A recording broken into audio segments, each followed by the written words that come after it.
9:50 a.m. morning of Saturday, July 11, 2026 ay natapos ko na po binasa na libangan ko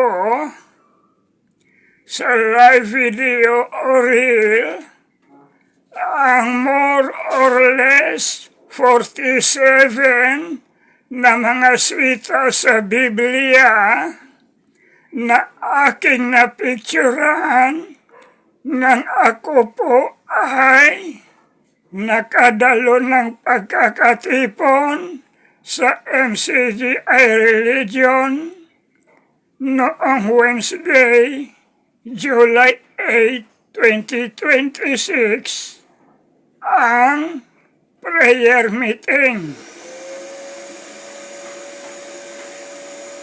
At ngayon po ay araw ng Sabado.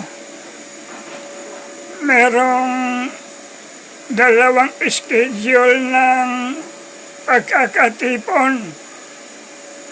First batch and second batch na worship service. Kaninang madaling araw, hindi ako nakadalo ng first batch live na nagsimula o nag-umpisa sa oras na 3:30 a.m. doon hanggang 7:30 a.m. morning. Dahil nasa bandang oras alas 8, alas 9 na ako nakagising bangon.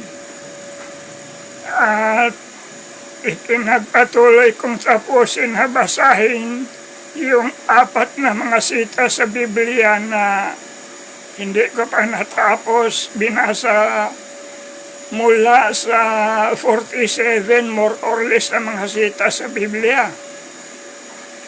At ngayon nga, kanina alas 9:50, mga ilang minuto na ang lumipas, ay natapos ko na yung 4 na hindi ko pa natapos. At bakante na muli ang photo gallery ng cellphone ko. Pwede na naman mag-picture-picture para malagyan. At siguro po kung loloobin ng Panginoon mamaya sa schedule ng second batch, ay baka sakaling ako po ay makadalo o makapunta sa loob ng MCGI lokal para sa schedule na second batch.